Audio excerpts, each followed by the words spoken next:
नमस्कार, India voice देख रहे हैं आप और मैं हूं आपके साथ शिवम दुबे। इंडिया वॉइस के खास प्रोग्राम में आप सबका स्वागत है। बुलेटिन की शुरुआत करेंगे एक बड़ी और अहम खबर के साथ। दिल्ली से यह बड़ी खबर हम आपको बता रहे हैं। राष्ट्रपति से एनडीए के नेताओं ने मुलाकात की है और राष्ट्रपति को समर्थन पत्र सौंपा है। सरकार बनाने का दावा पेश किया है एनडीए के नेता ने। तो दिल्ली से यह बड़ी खबर हम आपको बता रहे हैं। राष्ट्रपति द्रौपदी मुर्मू से मुलाकात की है एनडीए के नेता ने और राष्ट्रपति को समर्थन पत्र देकर सरकार बनाने का दावा भी पेश किया है। तो दिल्ली से बड़ी खबर आपको बता दें कि दिल्ली से बड़ी खबर, राष्ट्रपति से एनडीए के नेता ने मुलाकात की है और राष्ट्रपति को बाकायदा समर्थन पत्र सौंपकर सरकार बनाने का दावा पेश किया है। तो एनडीए का नेता प्रधानमंत्री नरेंद्र मोदी को चुन लिया गया है और अब अगला स्टेप सरकार बनाने का दावा पेश किया गया है राष्ट्रपति को पत्र देकर, समर्थन पत्र देकर। और एनडीए के नेता ने राष्ट्रपति से मुलाकात कर समर्थन पत्र सौंपा है।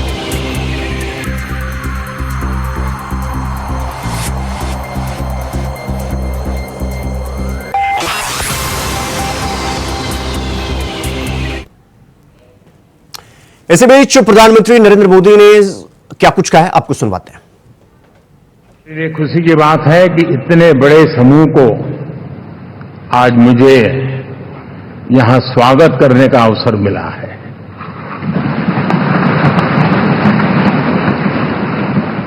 जो साथी विजयी होकर के आए हैं वे सभी अभिनंदन के अधिकारी हैं,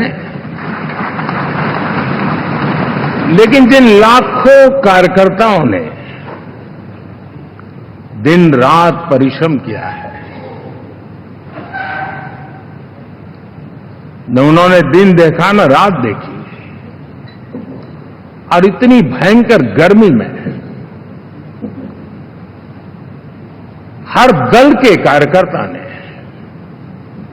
जो पुरुषार्थ किया है, परिश्रम किया है, मैं आज संविधान सदन के इस सेंट्रल हॉल से सर झुका करके उनको प्रणाम करता हूं। बहुत कम लोग इन बातों की चर्चा करते हैं, शायद उनको सूट नहीं करता होगा, लेकिन हिंदुस्तान के इतने महान लोकतंत्र की ताकत देखिए कि एनडीए आज देश में 22 राज्यों में लोगों ने उनको सरकार बनाकर के सेवा करने का मौका दिया। मेरे लिए खुशी की बात है कि इतने बड़े समूह को आज मुझे यहां स्वागत करने का अवसर मिला है।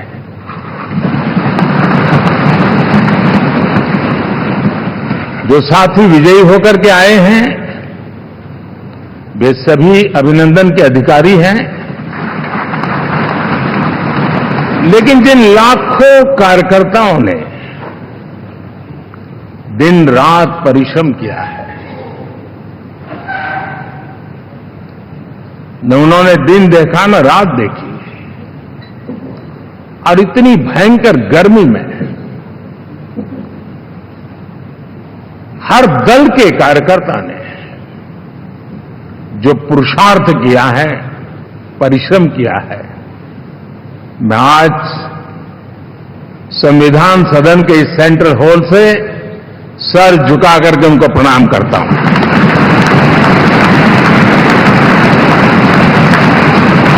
देश में 10 ऐसे राज्य जहां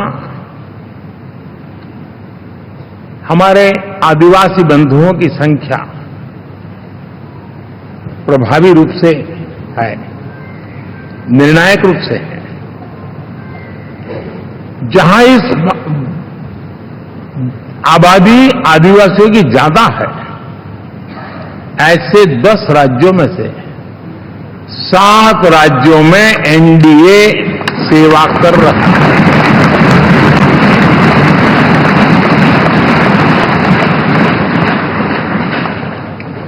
साथियों, हम सर्वपंथ संभाव के हमारे संविधान को समर्पित है और देश में चाहे हमारा गोवा हो या हमारा नॉर्थ ईस्ट हो, जहां बहुत बड़ी मात्रा में हमारे ईसाई भाई बहन रहते हैं, आज हम उन राज्यों में भी एनडीए के रूप में सेवा का अवसर हमें मिला।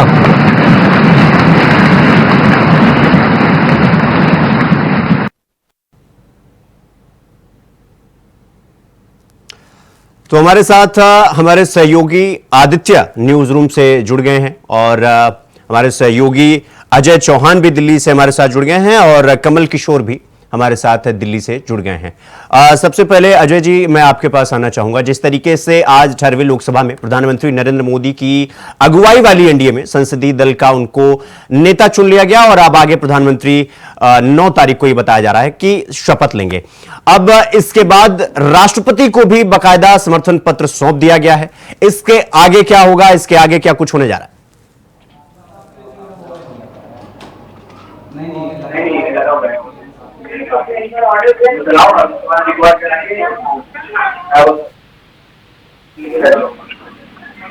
उनके जो नेताओं की तरफ से राष्ट्रपति को ज्ञापन भी दे दिया गया सरकार बनाने का भी। तो देखिए पूरी तैयारी की जा रही है, 9 तारीख को शपथ ग्रहण है।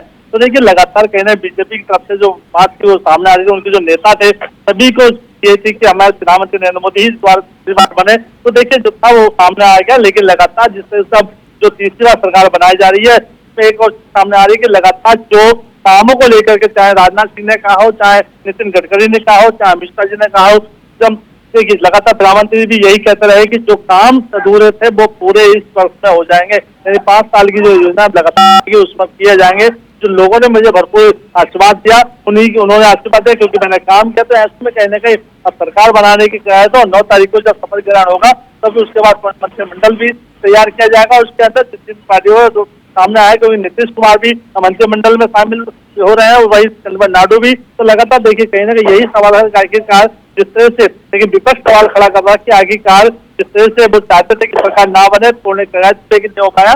लेकिन जो एनडीए समूह जो गठबंधन है वो 293 के आसपास से रहा और पूरा बहुमत के साथ सरकार बना रहा है। तो यानी तीसरी बार जो पुरानी संसद है उसके अंदर ये सेंट्रल हॉल के अंदर कार्यक्रम किया, सबने संबोधित किया और सबने ही नेताओं ने अपने प्रधानमंत्री नरेंद्र मोदी को चुना। ठीक है। कमल, मैं आपके पास आना चाहूंगा। जिस तरीके से तमाम अटकलें लगाई जा रही थी कि कहीं पर टीडीपी नहीं मान रही है, नीतीश कुमार को ये मंत्री पद चाहिए, ये चाहिए, अध्यक्ष पद चाहिए, लेकिन अब जब सब कुछ साफ हो गया है, हमने आज सेंट्रल हॉल में नीतीश कुमार को भी सुना, हमने चंद्रबाबू नायडू को भी सुना और हमने तमाम उन नेताओं को सुना जिसको लेकर यह कहा जा रहा था कि इनके बीच में सामंजस्य नहीं बैठेगा। हमने वो बाकायदा बैठता हुआ देखा, बल्कि एक प्रॉमिस होता हुआ भी देखा कि हम 5 साल तक आपके साथ रहेंगे, आप जी जान से लगातार आगे बढ़ते रहिए, हम आपके साथ। हमने ये भी देखा। अब 9 तारीख को यह बताया जा रहा है कि प्रधानमंत्री शपथ लेंगे। अब आगे कहां, मतलब प्रधानमंत्री शपथ लेने के बाद आगे क्या कुछ होने जा रहा है? और राष्ट्रपति के पास भी जैसा कि मैंने बताया कि समर्थन पत्र अब सौंप दिया गया है। कमल जी हाँ, बिल्कुल ठीक कह रहे हैं। तो मैं सबसे पहले तो ये बता दूं कि जब संसद के अंदर जब ये चीज का फैसला लिया गया था उसके बाद जब है राष्ट्रपति जो है उनको भी शपथ जो पत्र दे दिया गया है। और उसके बाद मैं बता दूं जब वो वहां से जब प्रधानमंत्री सीधे सेंट्रल हॉल से निकले तो सबसे पहले लाल कृष्ण आडवाणी के पास पहुंचे, उनसे आशीर्वाद लिया और उसके बाद अब वो शाम को वो जो है वरिष्ठ नेता जो मुरली मनोहर जोशी है उनके पास जाएंगे और उनका जन आशीर्वाद लेंगे। ठीक है। कमल, मैं आदित्य आपके पास आऊंगा, लेकिन उससे पहले भाजपा के राष्ट्रीय अध्यक्ष जेपी नड्डा ने क्या कुछ कहा, आइए आपको एक बार सुनवा देते हैं। एक ऐतिहासिक पल और ये एक ऐतिहासिक घड़ी जिसका हम सबको इंतजार था, वह घड़ी आ गई है और हम सब लोगों ने तीसरी बार लगातार हमारे एनडीए के गठबंधन के नेता के रूप में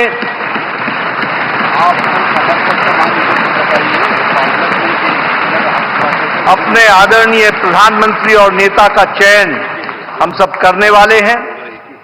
इस ऐतिहासिक घड़ी पे और इस ऐतिहासिक सेंट्रल हॉल संविधान सदन में आज हम सब लोग इसके चश्मदीद गवाह बन रहे हैं, यह हम सबका सौभाग्य है।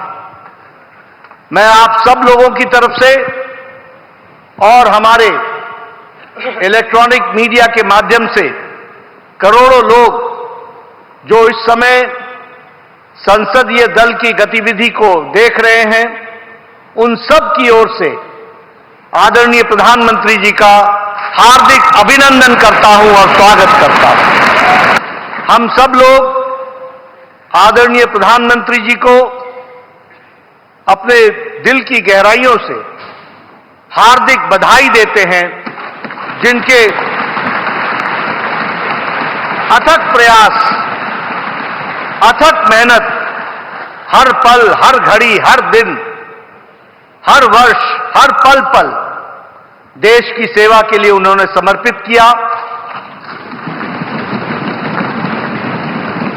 और यही कारण है कि आज भारत पुनः इतिहास रच रहा है कि तीसरी बार लगातार बहुमत के साथ एनडीए की सरकार आ रही है।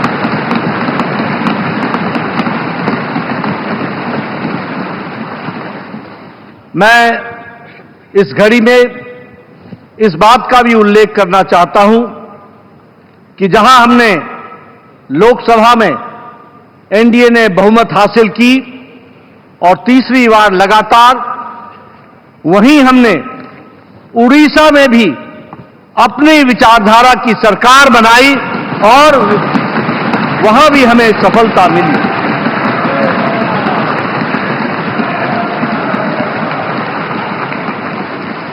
मुझे खुशी है आप सबसे ये बताते हुए कि आंध्र प्रदेश में भी एनडीए की सरकार। तो हमारे सहयोगी आदित्य हमारे साथ न्यूज रूम से बने हुए हैं। आदित्य, एनडीए का नेता चुने जाने के बाद प्रधानमंत्री मोदी सबसे पहले वहां से निकलने के बाद लाल कृष्ण आडवाणी के घर पहुंचते हैं। हमने देखा था 2014 में जब प्रधानमंत्री की शपथ लेने के बाद प्रधानमंत्री लाल कृष्ण आडवाणी के घर पहुंचे थे। 2019 में भी हमने ये रिपीट होता हुआ देखा, लाल कृष्ण आडवाणी के घर पहुंचे, उनका आशीर्वाद लिया और अब एक बार फिर प्रधानमंत्री पद का शपथ तो नहीं लिए लेकिन उनसे मिलने पहुंचे। तो ऐसे मौके पर मुनव्वर राणा का एक शेर है कि यूं ही नहीं चलकर तर्जे सुखन आया है, पांव दाबे हैं बुजुर्गों के तूफान आया है। तो प्रधानमंत्री से बेहतर जो बुजुर्गों का सम्मान किया जाना, वो मुझे नहीं लगता कि वो किसी और तरीके से कोई और अच्छे से निभा सकता है। लेकिन लगातार इस पर सवाल भी उठते रहे कि लाल कृष्ण आडवाणी हो या मुरली मनोहर जोशी हो, उनसे भी प्रधानमंत्री मिलने जाएंगे। लेकिन लगातार ये कहा जा रहा था कि प्रधानमंत्री ने लाल कृष्ण आडवाणी को ओवरटेक किया। फिर हमने देखी, उसमें क्या ये सब सारी चीजें होती हुई दिखाई दिया इसमें? देखिए शिवम, आपको बता दूं कि जैसे ही वो नेता चुने गए उसके बाद जो है वो लाल कृष्ण आडवाणी के पास जाते हैं, मिलने के लिए उनसे आशीर्वाद लेते हैं और साथ ही ये प्रथा पहले भी चली आ रही है। तो एक तरीके से देखा जाए कि पीएम मोदी जो है लगातार अपने पार्टी के जो वरिष्ठ नेता हैं, जो जड़ों से जुड़े हुए नेता हैं बीजेपी के, तो उन सबका सम्मान भी करते हैं। तो एक सम्मान के प्रति भी ये देखा जा सकता है कि सम्मान देना भी माना जा सकता है। लगातार जो है पहले भी मुलाकात की और इस बार भी मुलाकात कर रहे हैं। शपथ लेने से पहले कहा जाता है कि बड़ों आशीर्वाद भी लेना चाहिए, और तो आशीर्वाद लेने एक तरह से पहुंचे। और तस्वीरों में जहां तक जो हर एक तस्वीर जो निकल कर आती है, चाहे सोशल मीडिया पर हो, खबरों पर हो, उस पर सियासत होती है, उस पर जो है पक्ष और प्रतिपक्ष का बयान तो आते ही है। लेकिन यहाँ इन तस्वीरों में आप साफ तौर पर आपने जो देखा कि जिस तरीके से जो है पीएम मोदी पहुंचे, आशीर्वाद लिया, मुरली मनोहर जोशी से मिले और कई तमाम लोगों से मिले, पूर्व राष्ट्रपति रामनाथ कोविंद से भी उन्होंने मुलाकात की। और अब जैसे ही जो है अब उनका नाम आगे बढ़ा है तो धीरे धीरे मुलाकात का सिलसिला भी आगे बढ़ रहा है। और साथ ही जो सूत्र है हमारे, जो ये खबरें निकल कर आ रही है कि अब 9 तारीख को जो है शाम के 6 बजे जो है अब शपथ लेने की तैयारियां भी चल रही हैं। तो धीरे धीरे ये सारी चीजें कड़ी हैं जो एक दूसरे को जोड़े हुए। अब शपथ लेने की बात करें तो शपथ कार्यक्रम की जहां तक सूत्र हमारे बता रहे हैं कि तैयारियां भी शुरू हो चुकी है। और शपथ कार्यक्रम में कई खास मेहमान जो है, नेपाल हो, बांग्लादेश हो, श्रीलंका हो, मॉरिशस हो, मालदीव हो, इन तमाम देशों से आ सकते हैं। और इसके साथ ही इस शपथ ग्रहण समारोह में वीवीआईपी और तमाम गेस्ट के अलावा अगर बात की जाए तो कई केंद्र सरकार की योजना के जो लाभार्थी हैं उन्हें भी आमंत्रित करने की बात कही जा रही है। जो वंदे भारत और अन्य जो है सरकारी परियोजनाओं में काम कर रहे वर्कर्स हैं उन्हें भी आमंत्रित करने की बात कही जा रही है। साथ ही ट्रांसजेंडर को भी जो है जितने भी उस समुदाय से लोग आते हैं उन्हें भी आमंत्रित करने की बात कही जा रही है। हालांकि अब शपथ ग्रहण तो होना है, 9 तारीख की जो है ये बात अभी निकल कर आ रही है, उसका इंतजार है। लेकिन उसके पहले अब जो है तमाम लोगों को अभी मुलाकात का जो दौर है वो लगातार चलता रहेगा, मुलाकात होती रहेगी। हालांकि जो पार्टी के वरिष्ठ नेताओं से मिलना ये दिखाता है कि किस तरीके से जो है पीएम जो है उनका सम्मान कर रहे हैं। आदित्य, मैं आपके पास फिर आऊंगा, उससे पहले दर्शकों को एक बार गृह मंत्री अमित शाह का भी बयान सुनवा देता हूं, सुनिए।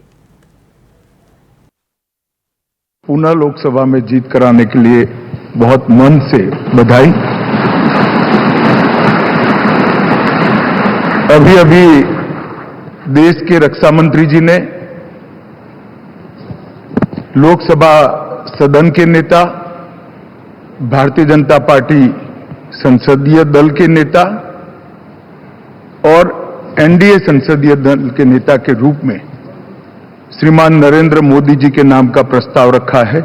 इसका मैं मन से समर्थन करता हूं। साथियों, प्रस्ताव सिर्फ हम सब बैठे हुए चंद लोगों के मन की इच्छा नहीं है। यहां बैठे हुए एनडीए के घटक दलों की एक सर्वसम्मत इच्छा भी नहीं है। ये प्रस्ताव 140 करोड़ की देश की जनता के मन का प्रतिघोष।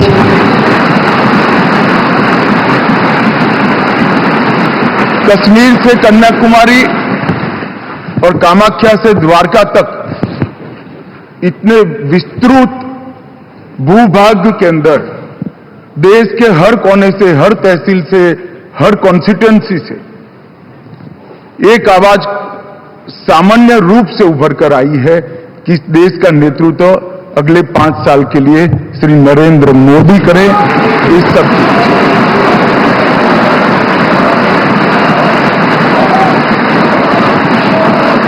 और 10 साल जो प्रधानमंत्री जी के रूप में मोदी जी ने काम किया, इसमें हर क्षेत्र में युगांतकारी। तो कमल, मैं आपके पास आना चाहूंगा। जिस तरीके से तमाम अटकलों का बाजार ये लगा हुआ था कि क्या टीडीपी से सहमति बनेगी कि नहीं बनेगी, नीतीश कुमार से सहमति बनेगी कि नहीं बनेगी, और इसके बाद बीजेपी क्या इस पर मानेगी, सभी पदों को लेकर के, मंत्रालयों को लेकर के जो तमाम तरह की अटकलें लगाई जा रही थी कि इन सब चीजों के बावजूद क्या भारतीय जनता पार्टी सरकार बना पाएगी, और अगर जैसे तैसे बना भी ली तो क्या इनके बीच में सहमति बनकर यह सरकार चल पाएगी कि नहीं। लेकिन आज हमने सेंट्रल हॉल से जितने भी नेताओं को सुना, चाहे हमने नीतीश कुमार को सुना, हमने चंद्रबाबू नायडू को सुना, हमने सबको सुनने के बाद क्या अब ये अटकलों का दौर खत्म हो चुका है और अब 9 तारीख को जैसा कि बताया जा रहा है कि प्रधानमंत्री तीसरी टर्म का 3.0 का वो शपथ लेंगे प्रधानमंत्री पद का? जी बिल्कुल, आप बिल्कुल ठीक कह रहे हैं कि जिस तरीके से जो बैठकों का दौर वो लगातार जो है अभी भी जारी है। और बात कर रहे हैं मंत्रालयों को लेकर अब जो है अब जो सहमति है वो जो बन चुकी है। जिस तरीके की बात चल रही थी आज संसद, आपने देखा कि भवन के अंदर किस तरीके से नीतीश हो चाहे चंद्रबाबू नायडू हो, सब ने अपना पूरा बहुमत जो है प्रधानमंत्री नरेंद्र मोदी को दिया है। और उन्होंने कहा, दावा ये किया था नीतीश ने ये भी कहा कि वो जल्द से जल्द आज ही सरकार बनाने का दावा पेश करेंगे। लेकिन उन्होंने कहा कि अब जब प्रधानमंत्री मोदी ने 9 तारीख का जब दिन चुना गया तो उसके अंदर वो उसी दिन शपथ लेंगे। लेकिन नीतीश की तरफ से वो जल्द से जल्द जो है आज ही का दिन उन्होंने रखा था कि आज के दिन जो है सरकार का दावा पेश करेंगे और अपना प्रस्ताव वही मात्र रखेंगे। और अटकलों का जो दौर था, मंत्री पद का जो दौर था, ये तो अब 9 तारीख के बाद जब प्रधानमंत्री शपथ लेंगे उसके बाद जब मंत्रिमंडल का विस्तार होगा कि कौन जो पुराने मंत्री हैं उनको हटाया जाएगा, किस राज्य को छीना जाएगा, किस मंत्रालय को छीना जाएगा और नए मंत्रियों को वापस भेजा जाएगा। ये अब जब प्रधानमंत्री मोदी उसके बाद जब निर्णय लिया जाएगा। जी अजय, मैं आपके पास आना चाहूंगा। जिस तरीके से ठीक है, उससे पहले हम आपको नीतीश कुमार का बयान सुना देते हैं, फिर आगे बढ़ेंगे चर्चा में।